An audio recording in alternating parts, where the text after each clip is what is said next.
Chini ya uongozi wa Rais Uhuru Kenyatta, uwekezaji mwafaka umefanywa katika ukarabati na ujenzi wa viwanja vya ndege nchini tangu mwaka wa 2013.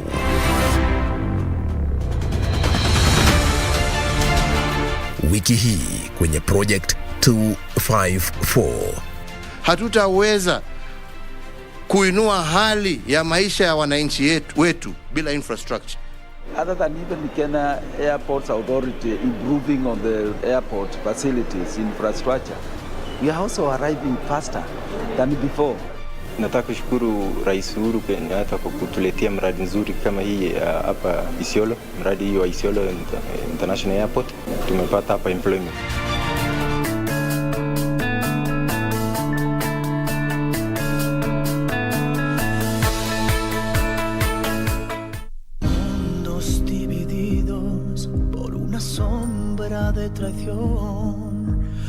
I cannot do anything to stop those three. If they find out the truth, they'll come not just after me, but also after you. Renata is what? Renata isn't for you. I've told you till I'm blue in the face, but you won't listen. I thought you'd gotten over that. It seems you haven't. You can think whatever you want. We are here trying to make sure that justice is done, yes, but not for revenge. I want to divorce your father. Mariela! Mariela! Mariela! Lying heart.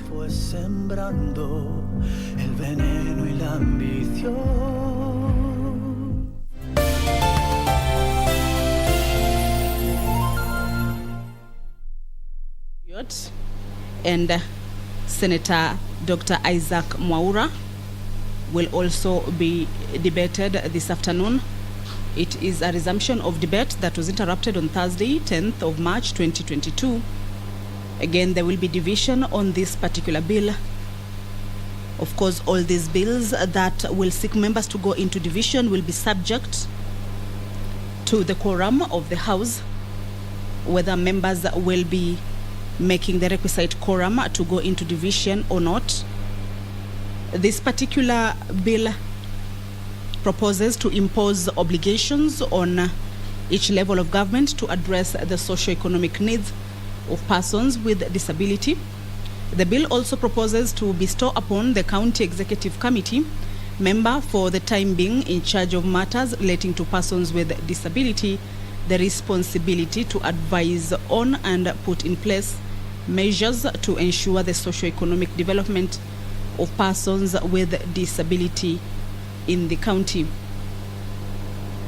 This bill also seeks to align the Persons with Disability Act 2003 with the Constitution.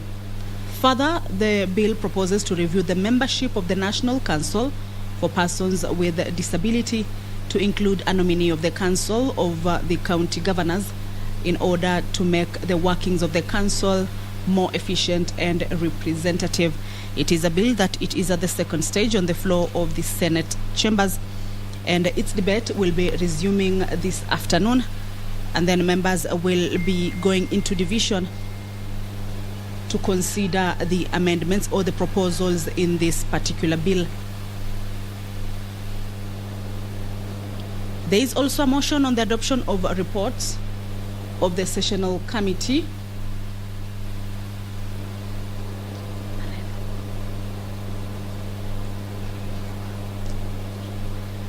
Honorable Margaret Kamar has stepped into the chambers of the Senate. She will be overseeing this afternoon session. I will now hand you over for the live broadcast. Good afternoon.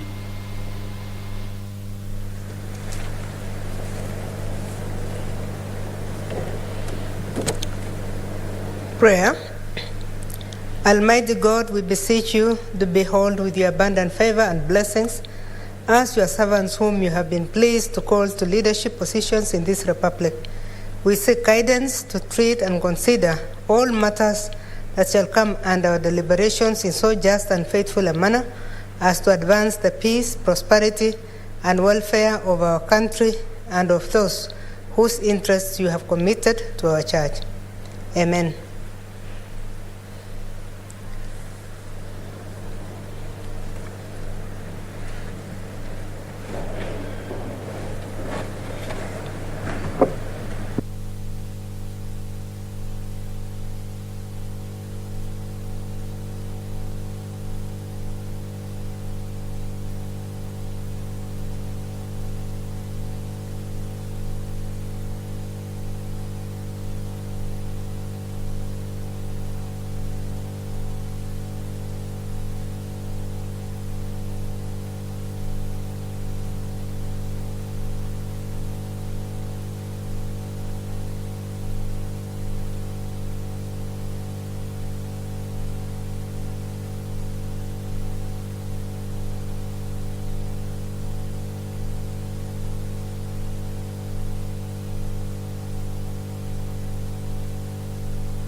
Order number 1, administration of oath.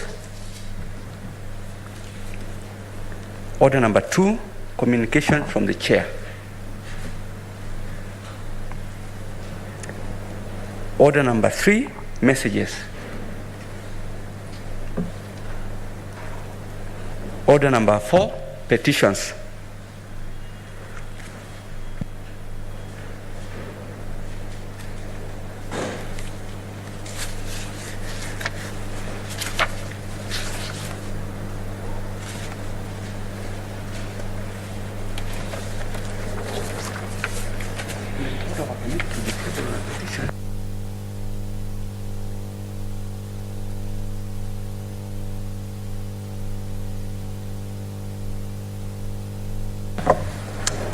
Honorable members, we know that there is a petition from the chairperson, Standing Committee on Agriculture, Livestock and Fisheries.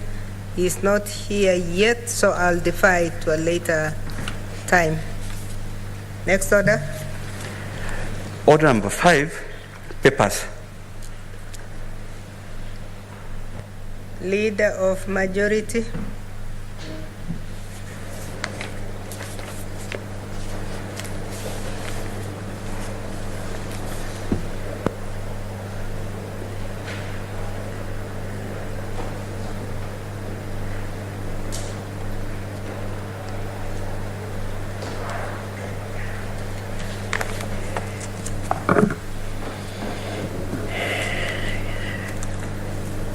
Madam Speaker, I beg to lay the following papers on the table of the Senate today, 23rd March 2022. 1. The Intergovernmental Relations Alternative Dispute Resolution 2021 Regulations Legal Notice number 4 of 2022.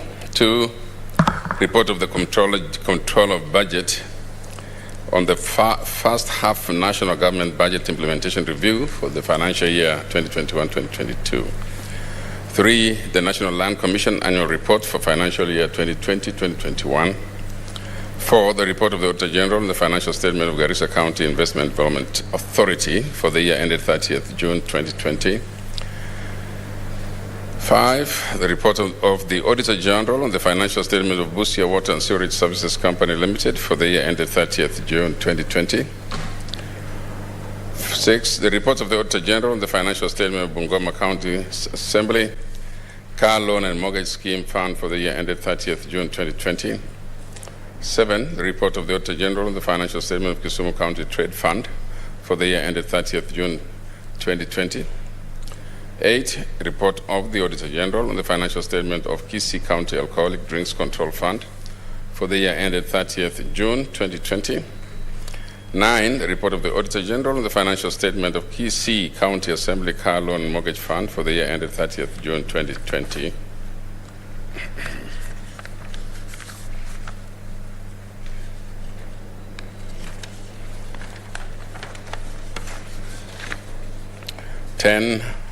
Report of the Auditor General on the financial statement of Kisii County Executive Car Loan and Mortgage Fund for the year ended 30th June 2020.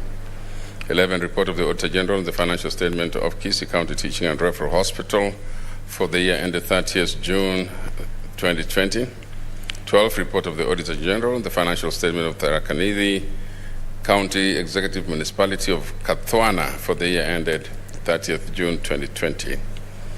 13. The report of the Auditor General on the financial statement of Lamu Water and Sewerage Company Limited for the year ended 30th June 2020. 14. Report of the Auditor General on the financial statement of Mandera Water and Sewerage Company Limited for the year ended 30th June 2020. 15. Report of the Auditor General on the financial statement of Kajiado County Assembly Car Loan and Mortgage Fund for the year ended 30th June 2020. 16. Report of the Auditor General on the financial statement of County Assembly of Nakuru Car Loan and Mortgage Fund for the year ended 30th June 2014. 17. Report of the Auditor General on the financial statement of County Assembly of Nakuru Car Loan and Mortgage Fund for the year ended 30th June 2015. 18. Report of the Auditor General on the financial statement of County Assembly of Nakuru Car Loan and Mortgage Fund for the year ended 30th June 2016. 19. Report of the Auditor General on the financial statement of County Assembly of Nakuru Car Loan and Mortgage Fund for the year ended 30th June 2017. 20, report of the Auditor General, the financial statement of the Nakuru County Bursary Fund for the year ended 30th June 2020. And 21, report of the Auditor General, the financial statement of Nakuru County Emergency Fund for the year ended 30th June 2020.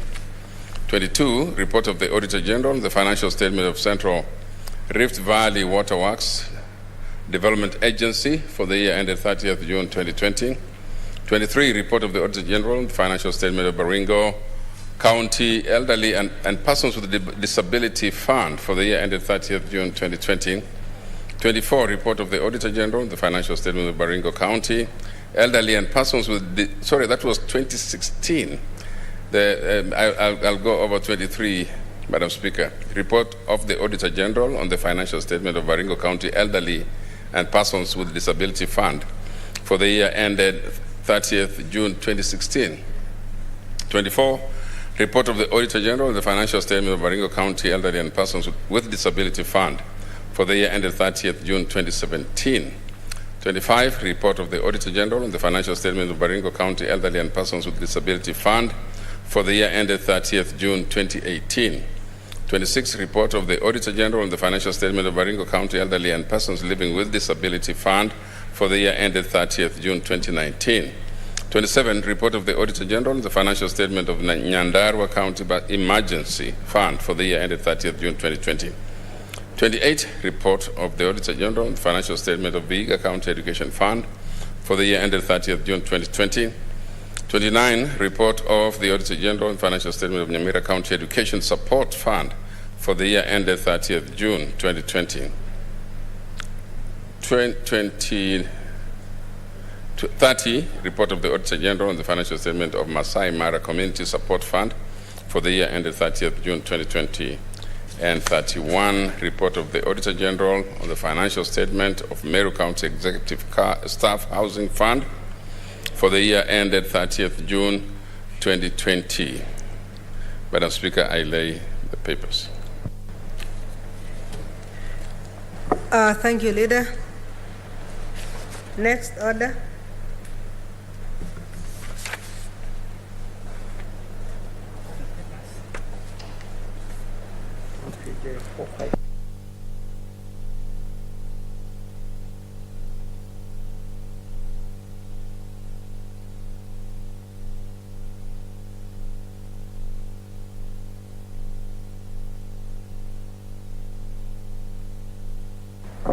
Honorable Senators, if you check your order paper, we have a report that is a report of the Standing Committee on Finance and Budget on the County Resources Development Bill, Senate Bills number 45, 2021. Any member from Finance? The table, yes. Senator Faria.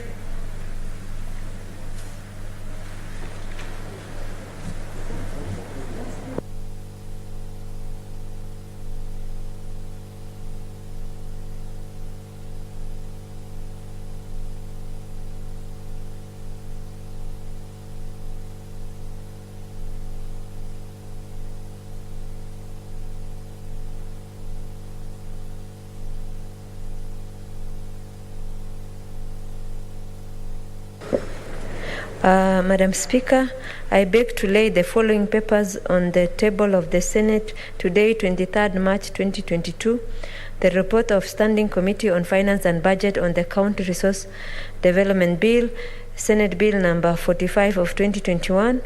Report of the Standing Committee on Finance and Budget on the Division of Revenue Bill, National Assembly Bill number 8 of 2022. Thank you. Thank you, Senator. You have actually laid both papers that were required of your committee. The other committee is the chairperson of the Standing Committee on Agriculture, Livestock and Fisheries. Report of the Standing Committee on Agriculture, Livestock and Fisheries on the Irrigation Amendment Bill, National Assembly Bills number 12 of 2021.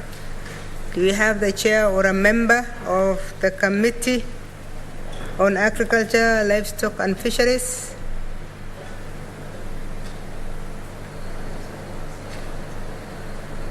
Senator Faria, can you do that as a member of leadership?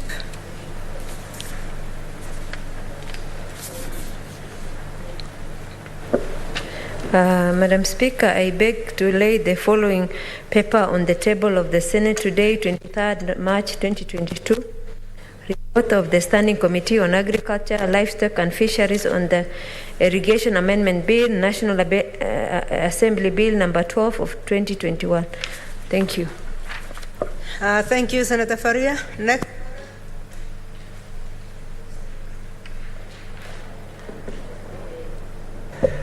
Order number 6, notices of motion. Order number 7, statements.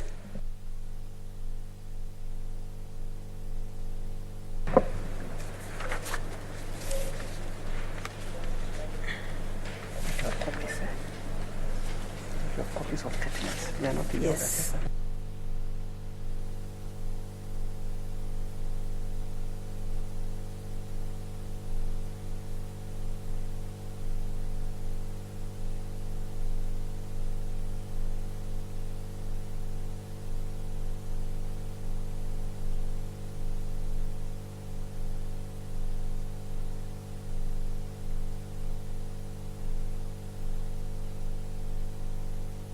Okay, the first statement will be by Senator Mohamed Faki.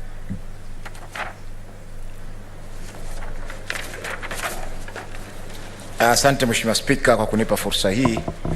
Nimesimama kuambatana na kanuni ya 48(1) ya kanuni za kudumu za Senate kuomba kauli kutoka kwa kamati ya barabara na uchukuzi kuhusu ujenzi wa mahakama mpya katika kaunti ya Mombasa.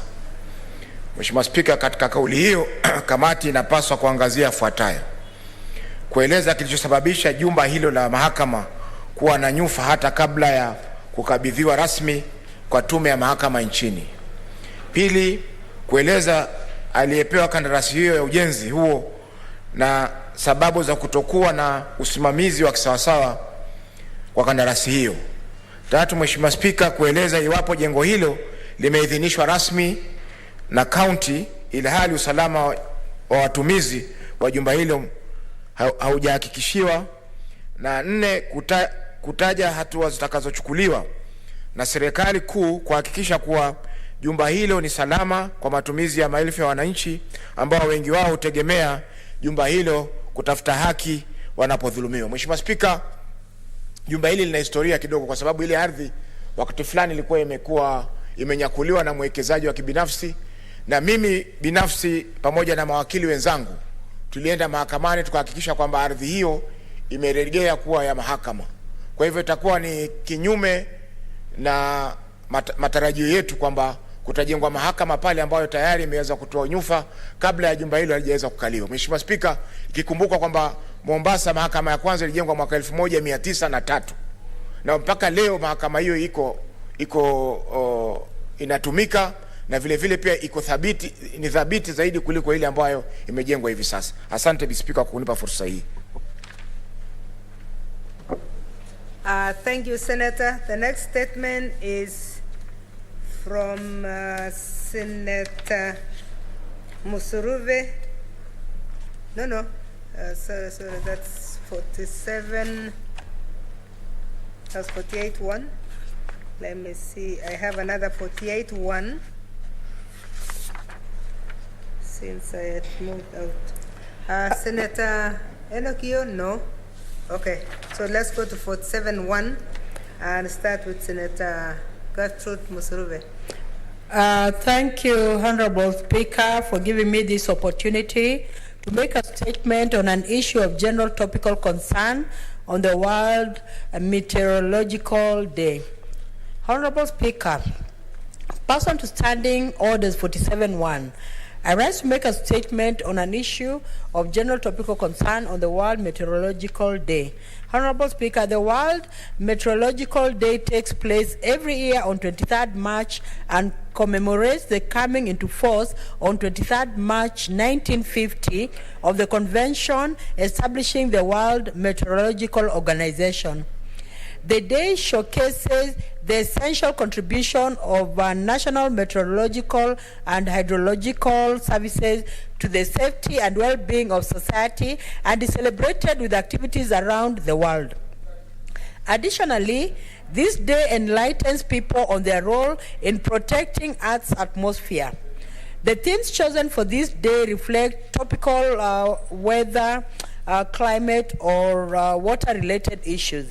Specifically, this year's theme turns the focus on the intense weather patterns due to climate change.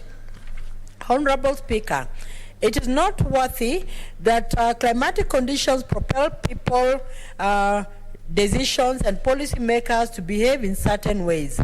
Any predicted information on climate change, when disseminated in good time, helps farmers and people of all walks of life prepare themselves adequately for the future. For instance, when the condition is rainy or sunny, people will dress according to the state of the area. When traveling to a different location, proper predictions of the climate conditions will help in choosing the right wear. Knowledge of climate conditions in a region, on the other hand, will help farmers know when to till land and when to plant. This in turn provides important information for traders and middlemen in a region. This indicates the important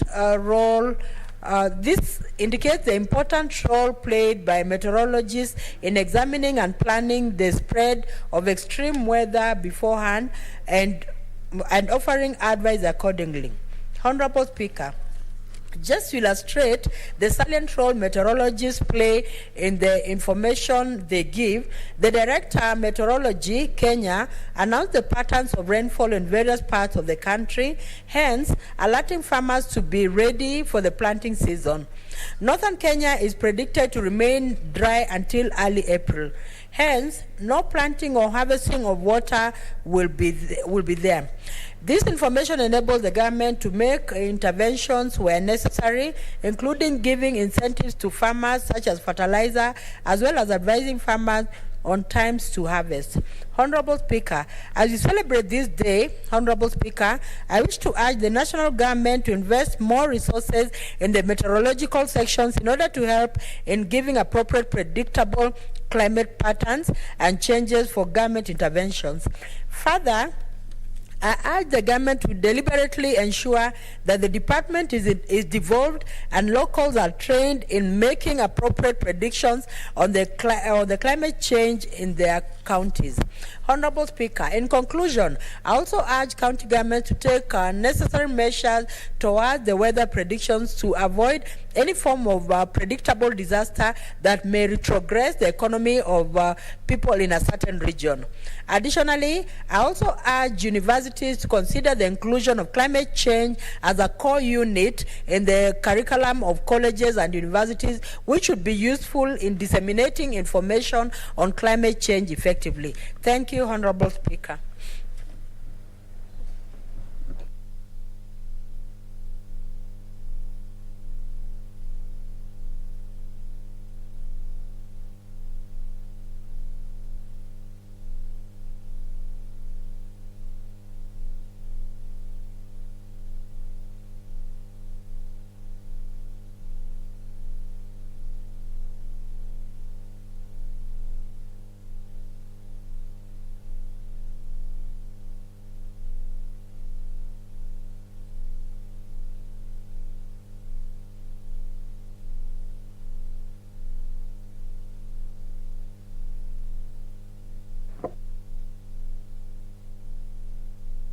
Thank you, Senators.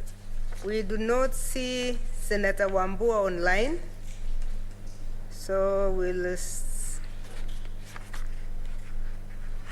skip his statement. Actually,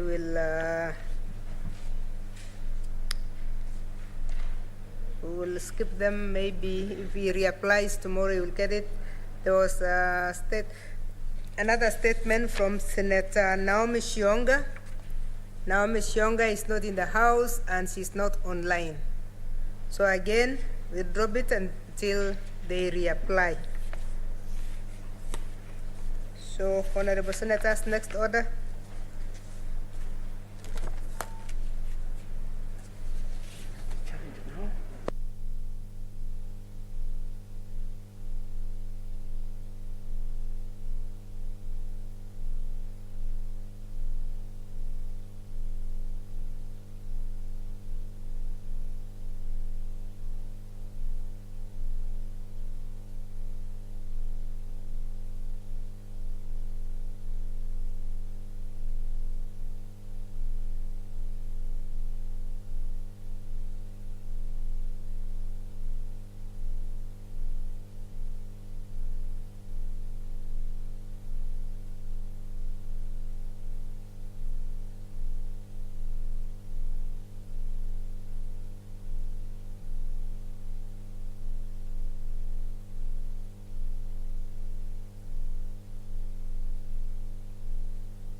Honorable Senators, we are going into division and we are looking for the whips to tell us whether we are ready for that, both online and in the House.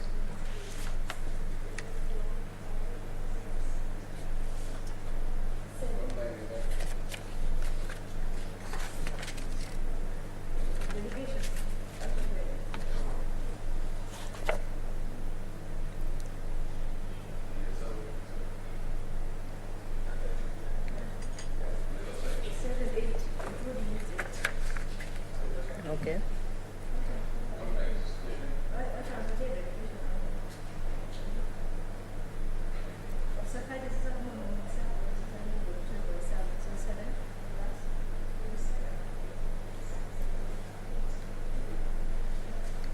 That's tough.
Speaker, Honorable Professor Margaret Kamara, has just ordered that the quorum of the House be checked.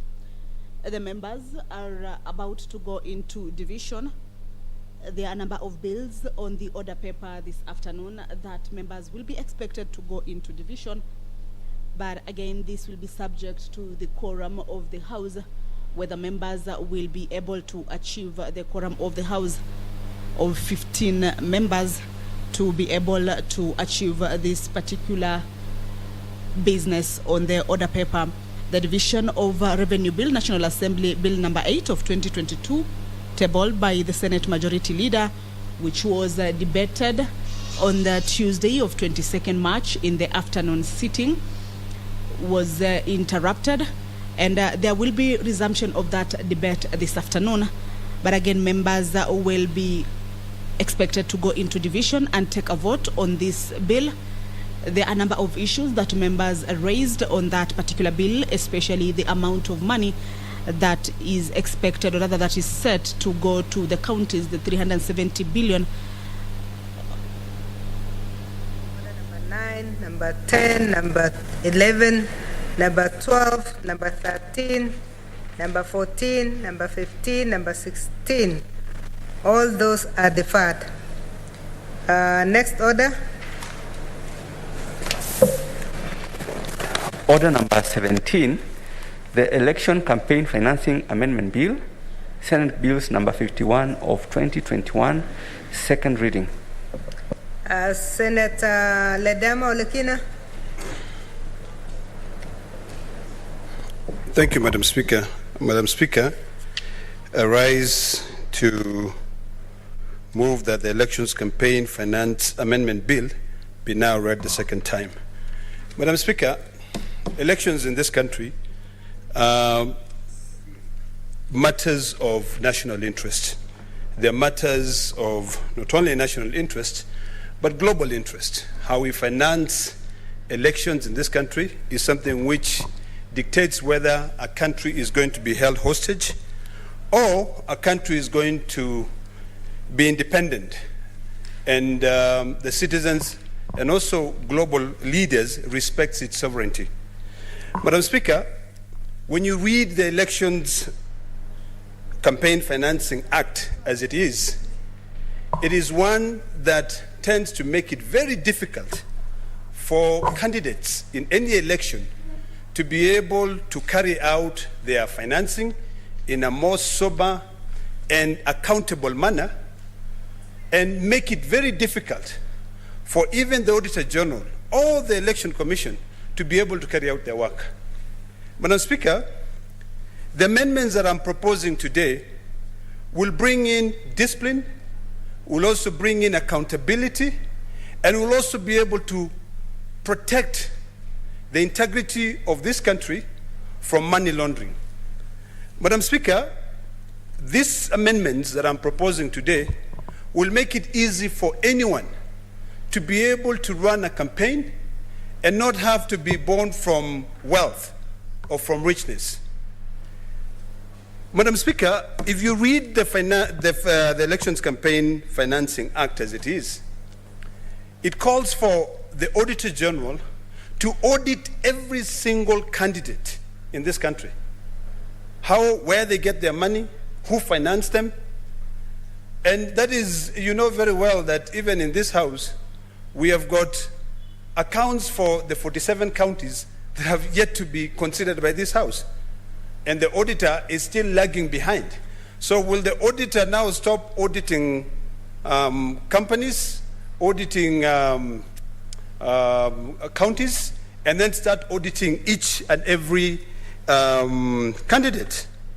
So I'll go straight to the point, because I do not wish to belabor on this matter, because these are very, very simple issues that I believe that my colleagues, once they go through them, they'll be able to support.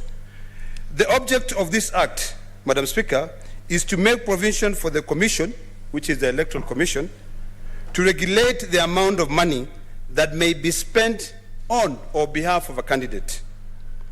A candidate or a political party in respect of any election, Madam Speaker. Madam Speaker, I'll skim through because of time and raise the issues that have proposed that we do away with. One, if you look at Section 2 of the Elections Campaign Financing Act, in the Act it is referred to as a principal act. We want to amend it by deleting the following items. 1, expenditure account, 2, expenditure committee, and 3, expenditure report. Madam Speaker, today, if you look at a lot of state agencies that requires private entities to report to them, they don't require you to submit to them audited financial statement. They require you to submit to them quarterly reports on where you get your money from. I'll give a very good example of broadcasting, what is it called? The one you used to be chairman for? No.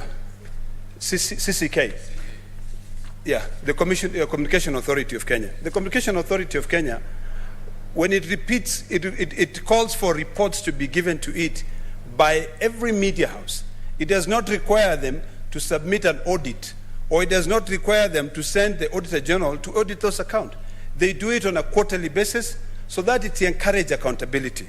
So some of the proposals that I'm proposing here is to allow for each political party to be able to prepare their donor list, number one, to be able to prepare their source of money, and also to be able to put in discipline such that in the event that the Electoral Commission suspect that there is some fraud somewhere, that is the only time that they can be able to call for an audit. But the way the Act is right now, Madam Speaker, it is calling for the Auditor General to audit accounts of every candidate in this country. Today we read in the news that one of the political parties has 5,700 candidates. Maybe another one will have about 6,000 candidates. So will it be humanly possible for the Auditor General, who is still lagging behind, to be able to audit over 11,000 candidates? So the proposals that I'm making is to make it simple, such that each political party will be tasked with the responsibility of ensuring that they prepare their financial statements, they also prepare their records properly and submit them to the Electoral Commission, following, even in line with the Political Parties Act, which we recently amended, on a quarterly basis. Now, the other big issue that we have, Madam Speaker, which I'm proposing some amendments, and I hope that my colleagues will take some time and read, because it's a very, very basic but well thought out amendments, have to do with the money, where the money comes from. If you look at Section 12 of my proposal, is that I'm proposing to amend the Principal Act by deleting that section and substituting therefore with the following new section. A political party shall not accept a donation if the donation is not made or permissible by a donor, the party is unable to ascertain the identity of the donor, and for the purpose of that subsection 1, there are certain prerequisites that must be met. Number 1, it must be an individual donor who is also a registered voter in this country. Number 2, it must be a registered body or corporate carrying out business in this country. Number 3, it must be an unincorporated body or 2 or more persons who carry out businesses in this country, but it cannot be from a foreign donor. Because the moment you allow foreign donors to be able to donate to every candidate, then that candidate will become hostage, or will be held hostage by that foreign donor. Section 14 of my proposals, states very clearly that a candidate or a political party or a referendum committee shall not receive any donation made directly from a foreign government. In most cases, you'll find non-governmental organizations, let's say in the US, in the UK, that may have an interest in meddling in foreign governments' politics. So these amendments that I'm proposing is to bar those institutions from interfering with our internal, our sovereignty, the sovereignty of this nation. So no political candidate or political party shall be allowed to solicit money from a foreign government.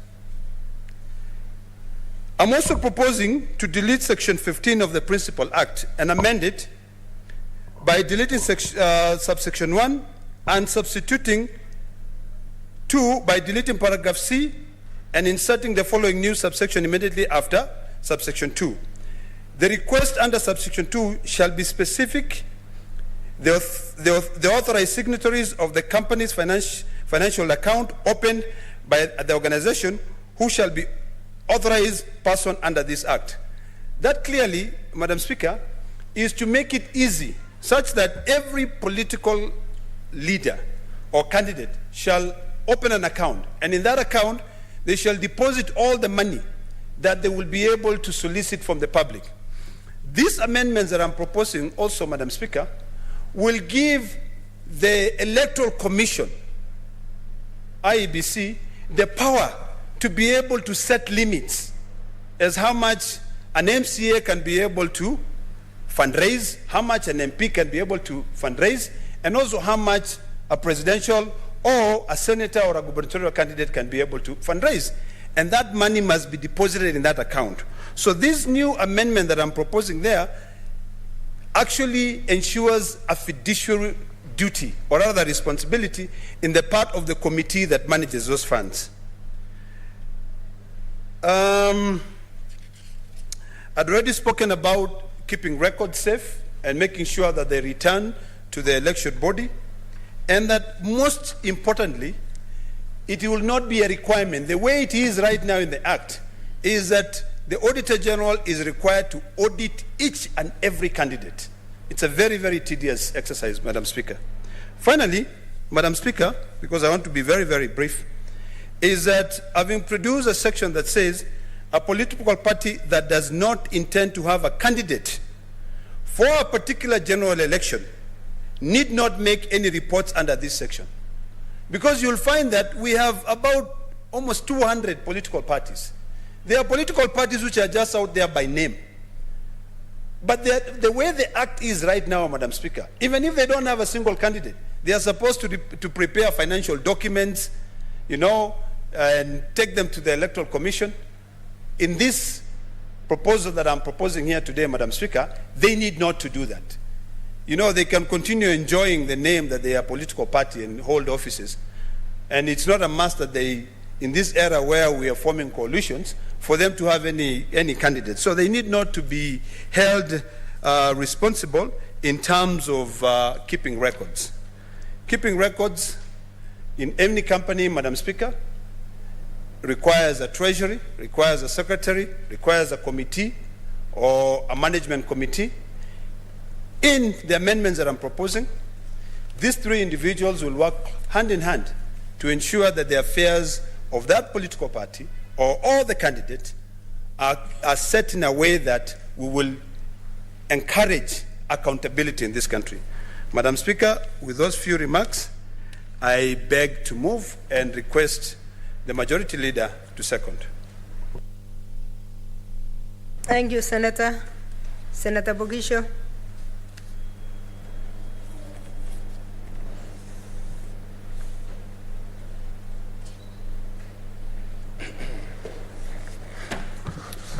Madam Speaker, I beg to second. Madam Speaker, this is one in a series of bills that have come to this House seeking to deal directly with the elections and the Elections Act. Madam Speaker, if it is very much in the interest of all of us who are running, and those of us even who probably run political parties, that political parties be in a way guided, and also individuals running for office be guided in as far as controlling the limits of financing and spending in campaigns. Madam Speaker, like my friend has said, Senator Kulekina, it should be possible for anybody in Kenya to run for any office. But right now, it looks like you must be very wealthy in order to run. And so the bill is coming to an amend the existing laws so that, Madam Speaker, it is possible to control spending. And that's why it is here. The purpose of the bill has been to remove some definitions, remove the requirements for us to have a committee for spending, remove the demands, the request for expenditure reports, the committee for referendum committee spending, and also limits the powers of the Auditor General from many times seeking to audit. Once you've controlled the limits, I mean, it will not be necessary to have those regular audits that come, the Auditor General, from dealing with auditing those funds. And so, Madam Speaker, I think the whole object is for us to support this bill as part and parcel of the general consensus on how should elections be limited in terms of expenditure. Right now, you can get your money from anywhere. Right now, you can bring monies, you can have no reporting, and so on. But here we're saying let's try and control the influence of external forces financially from entering our political system, so that we don't have interference from foreigners or foreign countries dealing directly with our elections. And I think that's what the move of this bill is trying to help us to understand and to move with. Madam Speaker, for those of us who seem to be sometimes unable to raise so much money, we should be able to then be controlled by the Electoral Commission to say, therefore, these are the limits for MCA, these are the limits, upper limits, but probably upper limits for MCA, for the Member of Parliament, for Governor, for Senator, so that there's no abuse of the system. So I would like to commend this bill to members to consider it, to pass it. I don't know whether it's going to be able to help in this particular election, but I'm sure that it will make a contribution to the electoral processes in the cycles to come. And so, Madam Speaker, with those few remarks, I want to congratulate my friend, Senator Lekina, for bringing this very practical amendments to the Elections Act, and to bring us to the place where we can begin to think seriously about how we finance ourselves and how finance. I think it's really recommending that we raise our money here. The way Kenyans are used to raising funds for schools, we are used to raising funds for our sick people to go overseas, we are used to raising funds to support families in chamas, in Harambes and things like that. We can raise these funds locally and be able then to run our own elections, so we don't have to be guilty and cannot stand firm because somebody outside there has supported you and supported your election. And so I'd like to commend this to members, and Madam Speaker, I second. Thank you.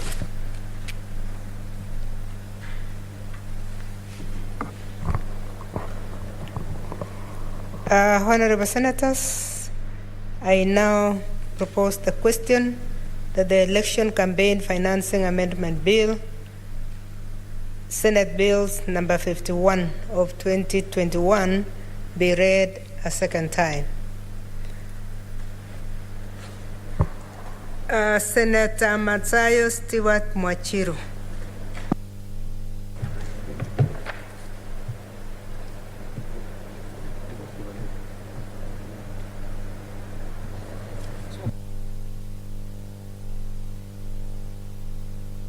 Are you ready, or I go to Senator Haji first? I wasn't prepared properly. I'm just coming back. Senator Mwinyi Haji Mohamed Faki. Asante Mr. Speaker kunipa fursa hii kuchangia mswada wa marekebisho wa sheria ya uchaguzi. Mheshimiwa Speaker, uchaguzi ni gharama kubwa sio kwa serikali peke yake, lakini pia kwa wagombea tofauti ambao wanagombania viti tofauti katika uchaguzi huo. Na ipo haja ya kudhibiti matumizi wakati wa uchaguzi, kwa sababu kuna wengine ambao wako tayari kununua uchaguzi ili sauti ya wale ambao wana haki ama wale wanyonge isiweze kusikizwa. Kwa hivyo mswada huu, Mheshimiwa Spika, umekuja wakati mwafaka, wakati tunajitayarisha kwenda katika uchaguzi mkuu wa tarehe 9 mwezi wa 8 mwaka huu, na itasaidia pakubwa sheria hiyo wakati itapitishwa, Mheshimiwa Spika, ili kuweka wazi na kudhibiti matumizi wakati wa uchaguzi. Mheshimiwa Spika, tumeona kwamba sheria iliyoko sasa ina mapungufu fulani, kwa sababu ni vigumu kwa mkaguzi mkuu wa hesabu za serikali kuweza kuwakagua wanasiasa wote ambao wanagombania viti katika uchaguzi. Mheshimiwa Spika, tumeelezwa hapa chama kimoja tayari kina wagombea 5,000. Wakati mkaguzi mkuu, Mheshimiwa Spika, inamchukua zaidi ya mwaka kuweza kuwakilisha ripoti za kaunti 47 na mabunge 47 ya mabunge ya kaunti ambao yako katika nchi yetu. Kwa hivyo watu 5,000 au zaidi ya watu 10,000 ambao watagombania viti tofauti, itakuwa ni shida sana, Mheshimiwa Spika, kuweza kumpata mkaguzi mkuu wa serikali kuweza kukagua na kuona kwamba hesabu zao ziko sawa sawa. Na hivyo basi ipo haja ya kudhibiti sheria hii ili tuone kwamba watu hawapotezi nafasi zao, ama watu hawafanyi matumizi zaidi ya yale ambayo sheria inasema. Mheshimiwa Spika, tumeona hapo nyuma kwamba hivi sasa tayari wagombea tofauti wameweza kutumia fedha kinyume na sheria, kwa sababu wengine walianza kampeni mwezi wa 6 mwaka jana, utaona mabango sehemu tofauti. Wengine walianza miaka 5 nyuma wakisema kwamba 10 yako 10 yangu. Kwa hivyo tayari sheria imeweza kukeukwa, lakini nafikiri kuwapo kwa sheria hii itasaidia pakubwa kuweza kuweka laini mambo ya fedha ya kila mgombea.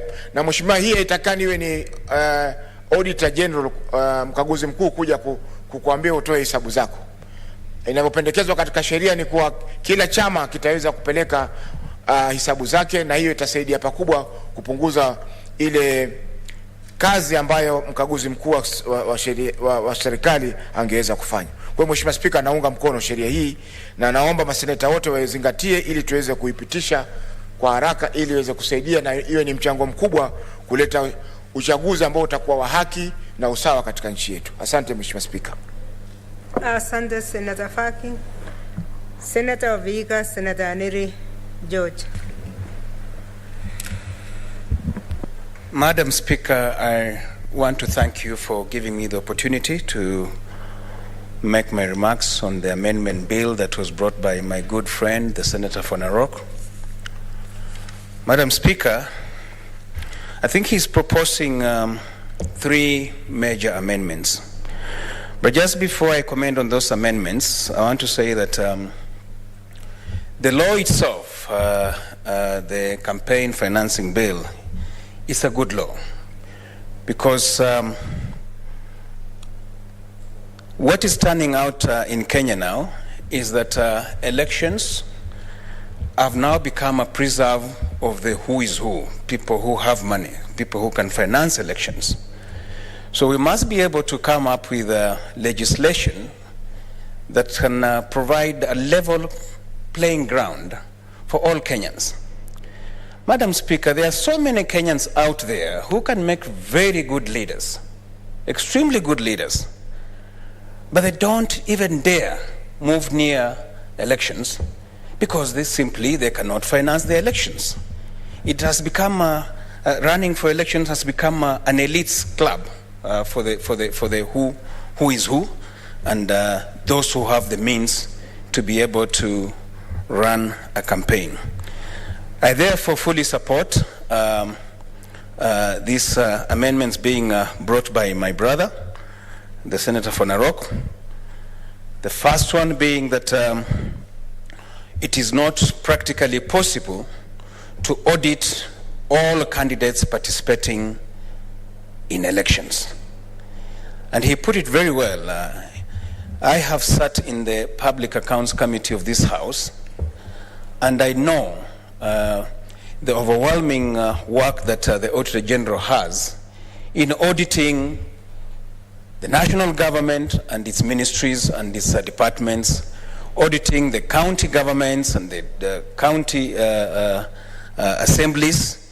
Madam Speaker, as we sit right now in this Senate, we are looking at accounts of 2-3 years ago. We are not even a year behind. We are about 2-3 years before. So we're just doing a postmortem, simply because the reports came in late. So we cannot, on top of that, task the Auditor General to start auditing individuals who are participating in elections. So that deletion of that particular article of that legislation, I think should be effected, so that they can only audit a candidate or an individual who is suspect. Maybe something has been reported or something of that nature.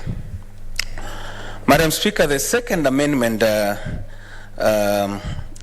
my brother is seeking is to bar political parties and even candidates from receiving external monies, or rather donations from external forces, so as to participate in local elections. And I fully concur with that. Because if we continue with that, then we'll be reintroducing neo-colonialism. We do not want to have leaders who are captive or who will be held hostage by foreign forces simply because they were brought to office or they were supported to come to office by those foreign forces. And therefore, we must ensure that this particular amendment goes through, so that if you want to seek for support, financing of your election, then do it locally from Kenyans that you seek to lead, not from other external forces. So I support that second amendment fully.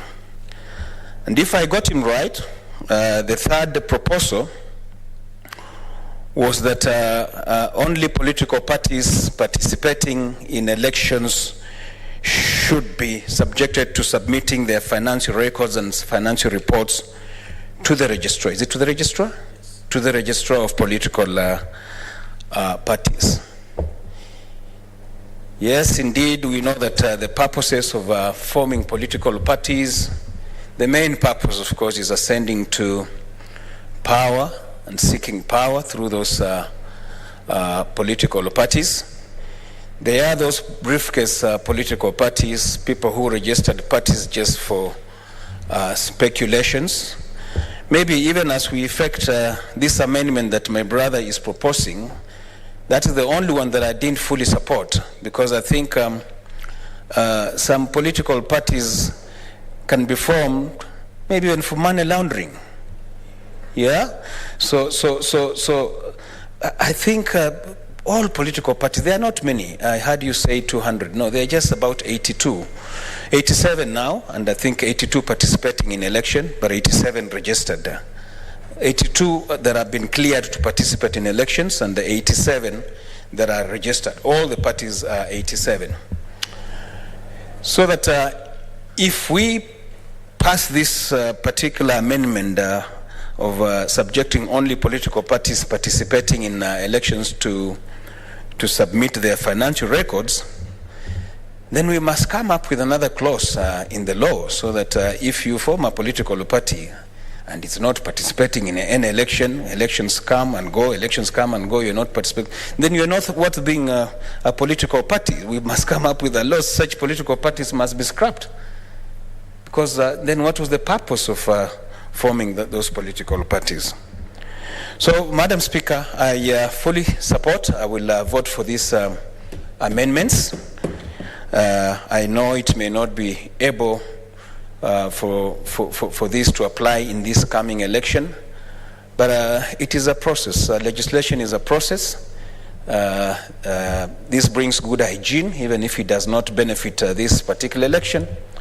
I'm sure if passed, then it will benefit the future elections. I therefore support the amendments. Thank you, Madam Speaker. Thank you, Senator. Any other member?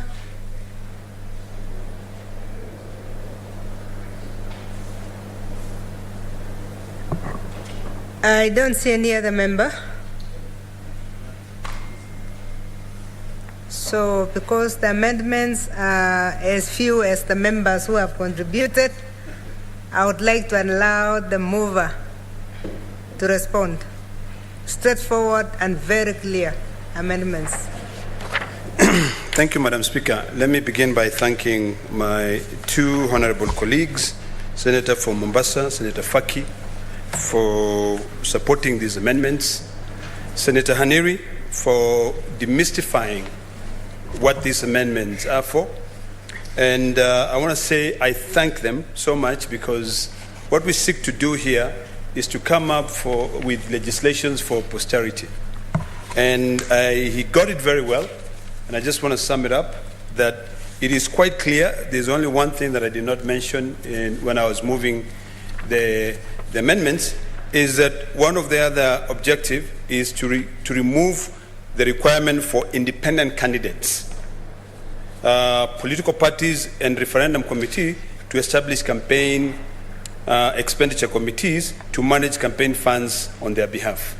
This was a very, very tedious requirement that required you to nominate. If it was a political party, you'd be required by the governing council to nominate a body that manages the finances. And if you're an independent candidate, you now go set up this expenditure committee for them to be able to manage all the finances. This is very tedious, and it bars a lot of people, because not everyone would like to act in a sort of like an in-kind, to offer in-kind services or voluntary services or basis.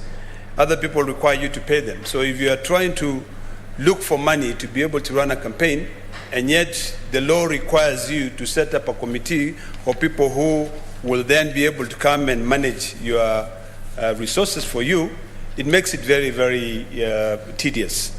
So, Madam Speaker, I'm very grateful for the comments that were made by Senator Haniri, and I just wanted to clarify on the requirements of political party. That does not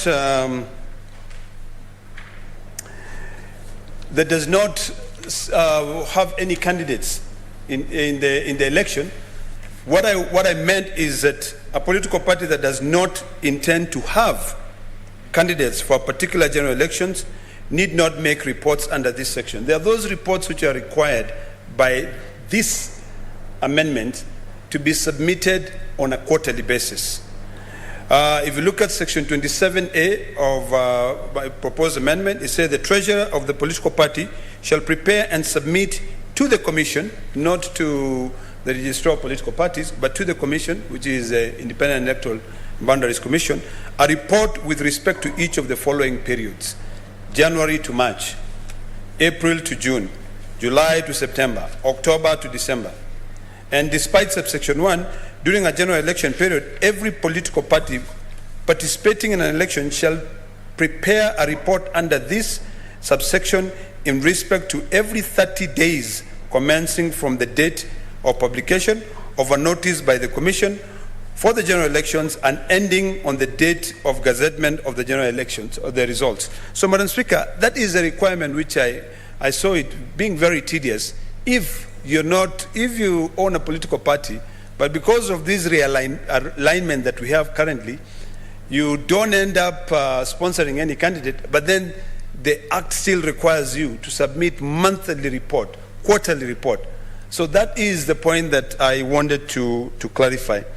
So, Madam Speaker, I do hope that my colleagues will be able to support this so that it can become neat. And I thank my colleagues because they reiterated the point that I raised earlier on on the importance of creating a level playing field when it comes to all the candidates in this country. There are people who are born out of wealth. There are people who are struggling to be able to make a living, but they can make very, very good leaders. In other democracies, like I believe in the United States of America, for any amount, if you're a presidential candidate, I believe if you get a donation of about $250, it is matched dollar to dollar. So I think we need to be more progressive when it comes to the issue of financing for an election. I would hope that in future, so long as you qualify and so long as you're nominated, you know, the party that you belong to end up funding all the activities. Because currently, people pay political parties here for you to be able to become, to be nominated. There are those who do not go through nomination, and you'll end up seeing that political parties end up making a lot of money. So that doesn't really help out. So I hope that my colleagues will support these amendments, and I truly hope that in the next coming election, because I think it will be a bit too late for them to manage this election, because if you read the Elections Campaign Act and if you go back to the tough regulations and guidelines that the Electoral and Boundaries Commission gave when it comes to financing at this particular time, it will be a bit too late because there are timelines which are there. So we want to be able to remove those timelines and make it possible for future elections for anyone to be able to carry out a campaign, you know, receive the little money they can receive, and go out there and seek the mandate. But I will take the comments which were made by my dear brother, Senator Haneri, very seriously, and see how we can be able to tweak that, maybe at the committee stage amendments, to see how it can be in line. Because the issue of accountability is very, very important. So, Madam Speaker, I beg to reply.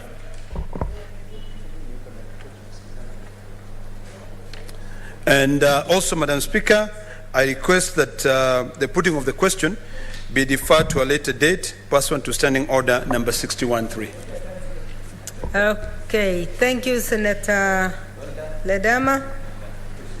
I will try to put it in the order paper tomorrow so that we can vote on it. Next order.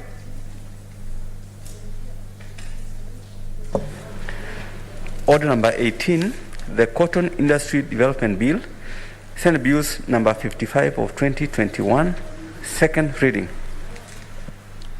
Chair of the committee or a member? No, we don't have. So we skip that. Next order. Order number 19, the Employment Amendment Bill, Senate Bills number 54 of 2021, second reading. We don't see Senator Samson Cherargei, both online and in the House. So we again drop that. Next order. Order number 20, motion, adoption of the report of the Standing Committee on Health on the special audit report on utilization of COVID-19 funds by 28 county governments.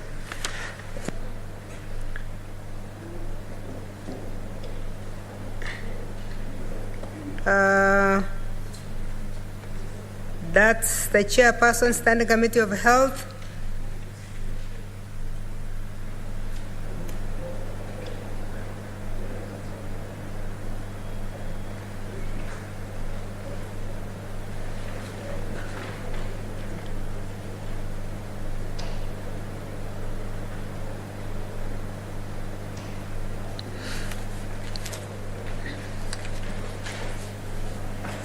Senator Ledama Olekina, please move as a member of the committee.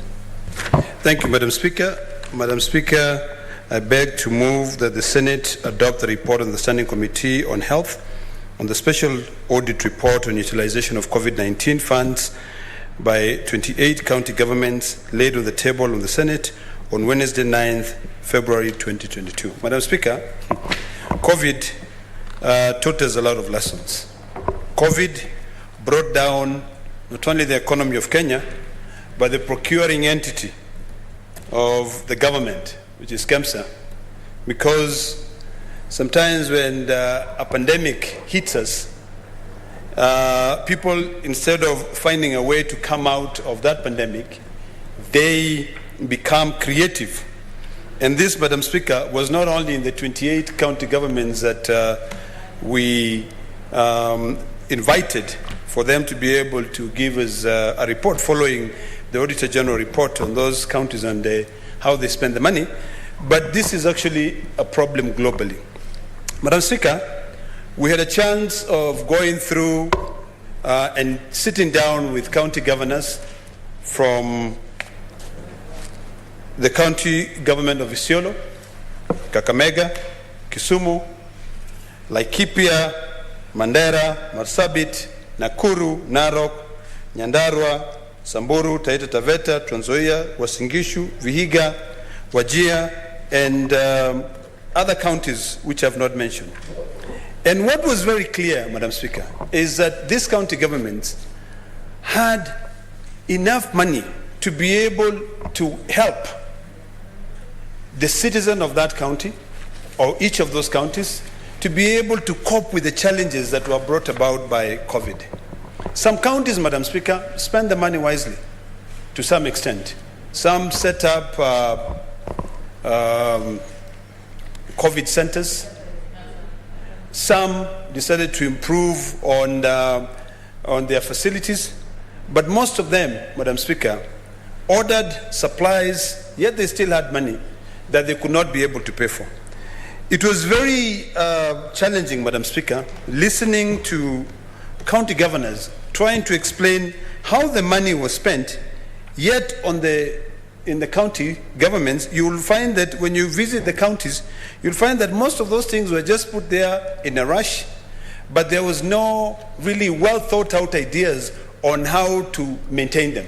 Madam Speaker, a case in point would be the issues of the sanitation booth, which were adopted by so many counties here, and yet they had not looked at the health implication of those sanitation booths, and they had also not looked at where they would be coming from and what impact they would have in the economy of that county.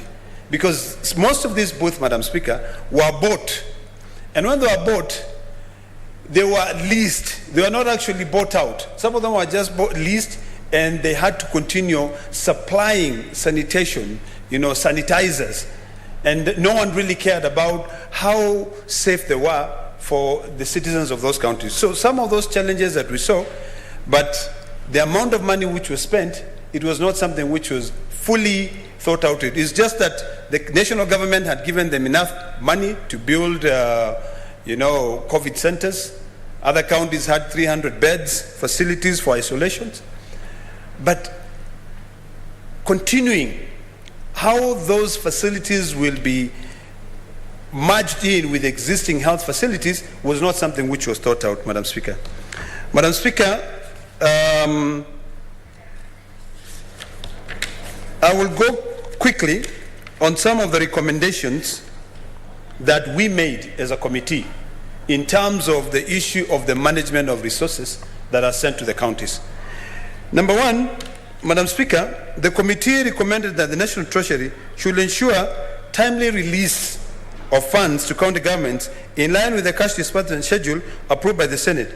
The committee also further recommended that the county executive should map out revenue streams and automate revenue collection points, because this was a challenge, Madam Speaker. You've been given some money by the national government, but you're supposed to match this money with your own shareable revenue. But you'll find that the exchequer does not release money on time. So if you are building a facility for 300 beds, you end up only building the facility and not equipping it with bed. So then in that case, you don't solve the problem. So we made some of those recommendations. The other recommendation was that the county executive should strictly adhere to the budget ceiling for development and recurrent expenditure as stipulated by the Annual County Allocation Revenue Act, and accounting officers must strictly adhere to Section 154(1) of the PFM. I think this must be a wrong. Are you making me to become like the governor of Governor of Embu? You're giving me the wrong file, because I'm reading those ones, Madam Speaker, and they relate to the Public Accounts and Investment Committee. So I'll just be very, very brief on some of the recommendations that we came up with, although some of those recommendations that I've read out there cut across, even on this other report. One of the observations that we saw was that the county governments did not consider the donation that they received, either from the national government or from other donors, as part of their big budget.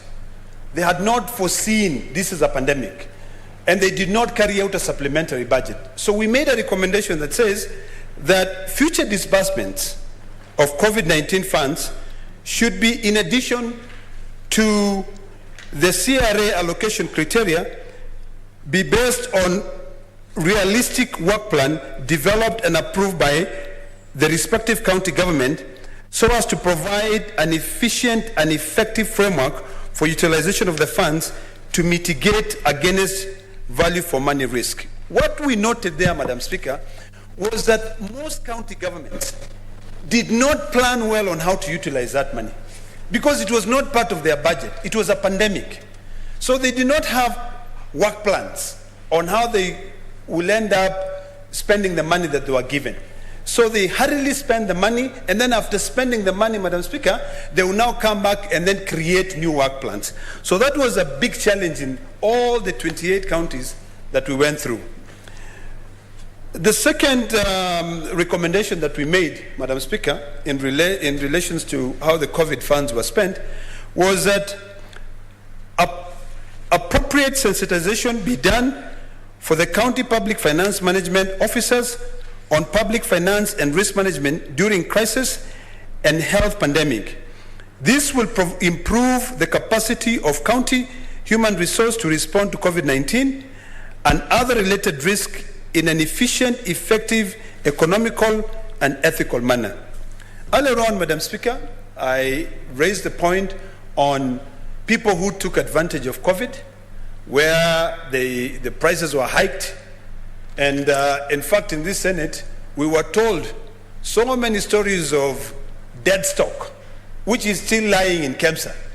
So it is important, Madam Speaker, that all the 47 counties really start training their personnel on how to behave in the event of any risk, any pandemic, in terms of management of resources. Because you'll find that you'll have a lot of people who would want to support the county government. But if you're not trained on how to behave in an emergency or how to behave in a pandemic, then you'll end up spending money as if it is just free for all, and you will not be accountable for. The third recommendation that we came up with, Madam Speaker, was that appropriate consultation should be held between the two levels of government to ensure accurate disbursements of the frontline health workers' allowances to mitigate against labor unrest and fiscal risk in the county government. The county government should also ensure they operate a single integrated payroll management system to ensure efficiency in payroll management. Madam Speaker, during the COVID pandemic, although I think we are still going through with COVID, there were so many labor unrest, and there were threats. I remember sitting down and trying to reason with clinical officers, with nurses, with the union, and it was becoming very difficult. And in fact, Madam Speaker, we held a joint meeting with our colleagues in the National Assembly. And we were asking these people to go back to work so that they can be able to help people navigate this COVID period. But because the county governments were not very clear on how to pay them allowances, some of them were downing down their tools and saying that we cannot continue going through hardship, yet we are not being compensated. It was a very, very difficult period, Madam Speaker. So we made that recommendation that it is imperative that county governments really invest a lot in their human resource. They should invest a lot in their nurses. If today, Madam Speaker, we are talking about the UK seeking to recruit 40,000 nurses in this country, yet in this country alone, we don't pay our nurses well. You know, we don't create a good environment for them. So during a pandemic, of course, all of them will go to the UK and maybe be paid £1,000 a month. It will be better than what they will be paid here, because first, the exchequer will delay in sending their money, so they will not be paid. So these challenges are things that we must navigate to ensure that we run our counties in a more mature and in a more accountable manner.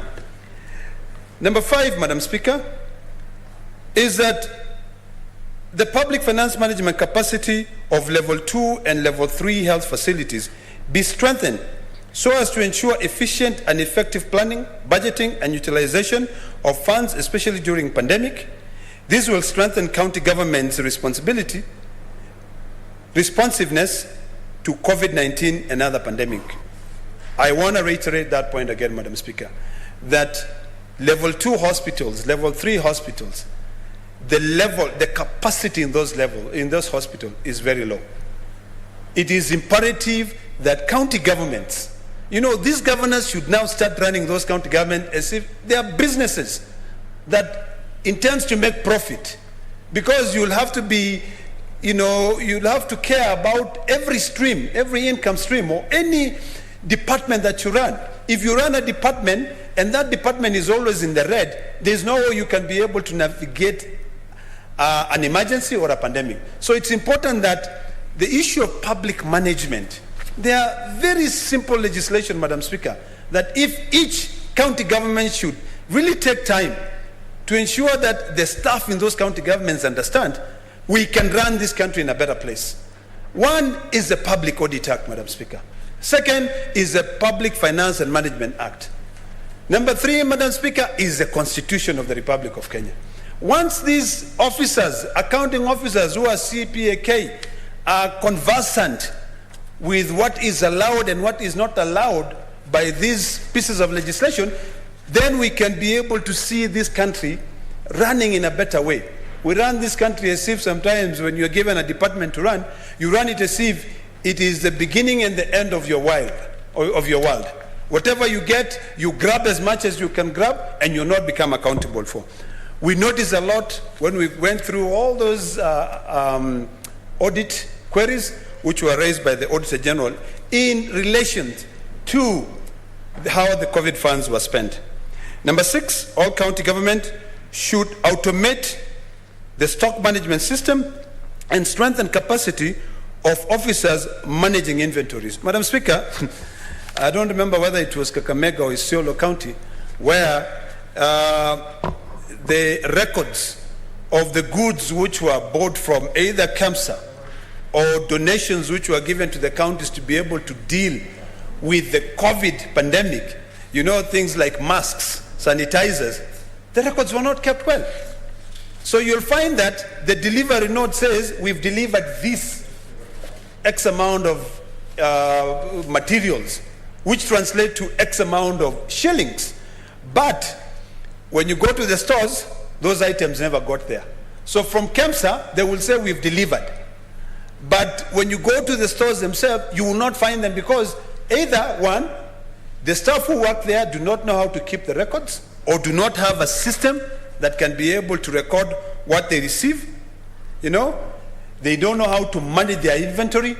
And I remember actually one of the other recommendations, I don't know whether it has been noted here, is that this inventory management system in relation to COVID-19 or any pandemic should sort of like be centralized, such that from the dispatch, they will know Mandera received X amount, and Mandera must acknowledge for them to be able to be cleared from the system. If Mandera does not acknowledge them, let's say if KEMSA is the one which is dispatching and Mandera does not acknowledge them, then that item remains there until it is acknowledged. We are in the era of technology, Madam Speaker. A place where today when you go into a supermarket and you pick a few items, when you go to the cashier or the checkout system and you're about to leave, all they tell you is that if you want to pay by M-Pesa, give us your number. They put their number, and all of a sudden, Madam Speaker, you get a notification in your phone for you to put your password because they've already taken money. Why then can we not come up with a system that when KEMSA or any other supplier of medical equipment or anything, or drugs, once they send them, the person who received them must acknowledge that, and it shows that they were delivered. There were a lot of items which were not delivered to county governments. I don't know how they disappeared, but I really do hope that people will start treating pandemics as situations where you don't even want to steal any of that money. Number 7, Madam Speaker, that county government should, in addition to governing financial reports, generate non-financial reports on key milestones achieved in regards to the activities relating to COVID-19 pandemic. There should be an integral financial and non-financial reporting for efficiency and effective monitoring to enhance accountability and public participation in management of funds. Such report should be published for the general public scrutiny. Madam Speaker, each and every county that we went through received money from individuals. We know what the PFM Act stipulates when it comes to money that, in fact, I think it's Section 109 of the PFM Act that requires each and every county government to deposit all their money in one revenue fund account and then request that money from the control of budget for them to spend that money. But if you look at the way, there was a county government which was given 300,000 shillings. And that 300,000 shillings which was given to that county government, it was impossible for them to deposit in the county revenue fund because they were given that money and they had to spend that money immediately. So the committee saw it fit for the county governments to come up with all those reports for financial management and also for non-financial management. Because if you are given 300,000 shillings, Madam Speaker, and you have in your chart of accounts, you have your revenue streams, how will you account for that money? So it was very, very important for us to really look at that. And maybe in future, Madam Speaker, we may need to amend the PFM Act such that we can take account of pandemics or emergency situations where county government can receive funds and they will not be required to deposit into the county revenue fund. The Act as it is right now, Madam Speaker, the PFM, Section 109, only exempt funds which have been set up which have been exempted by another Act of Parliament, like let's say, for instance, a hospital fund or an emergency fund.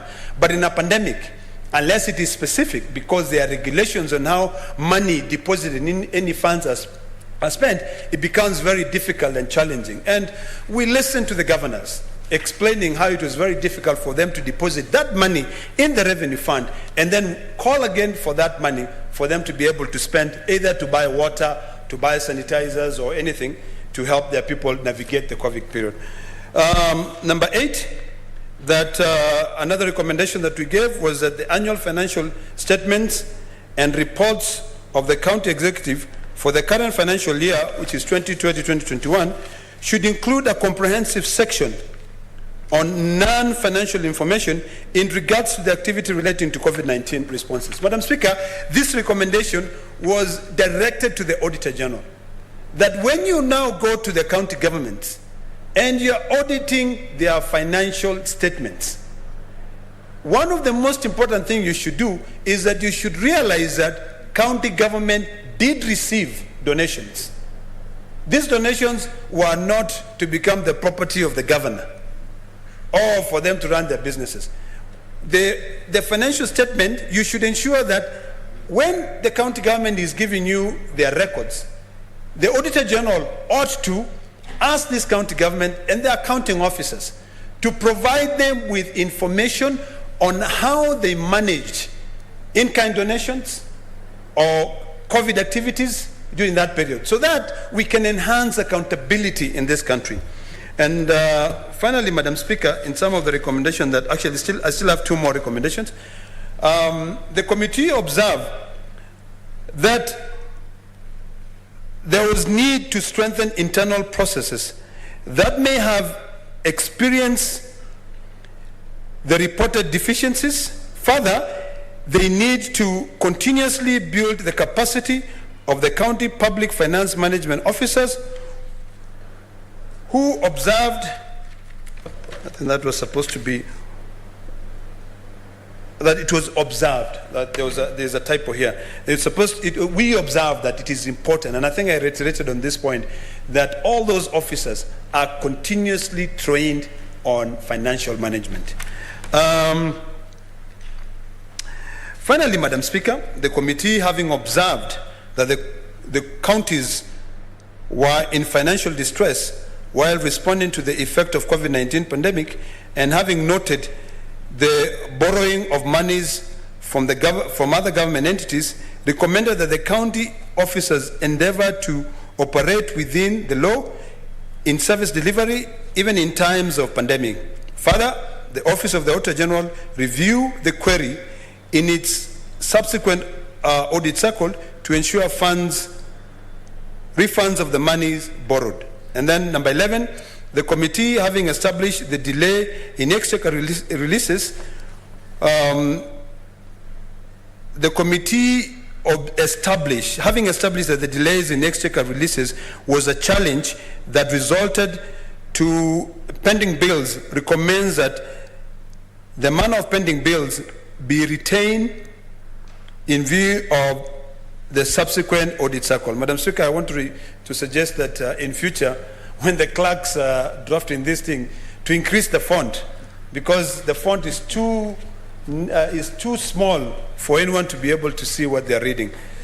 I think, in conclusion, Madam Speaker, what we observed while we're interacting with the 29, is it 29 or 28? 28 county governments. You know, when this county government received this money, there are people who supplied equipment, they supplied material to help deal with this COVID. But until today, Madam Speaker, they have never been paid. The issue of pending bills is something which any civilized nation, any civilized county should not entertain. Because when you come up with a budget, Madam Speaker, you come up with a budget, you expect to run that budget, you should do so with the amount of money which is available to you.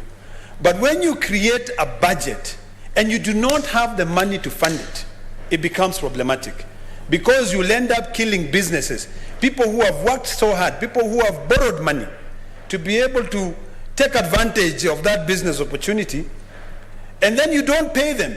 It creates a big problem. So, Madam Speaker, I beg to move that the Senate adopts the report on the utilization of the COVID funds on the 28 countries.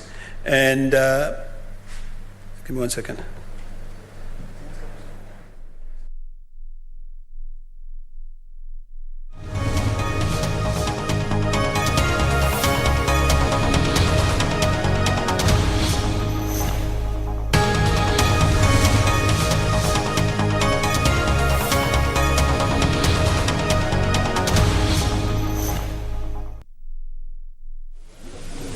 Honorable Speaker, I want to agree with you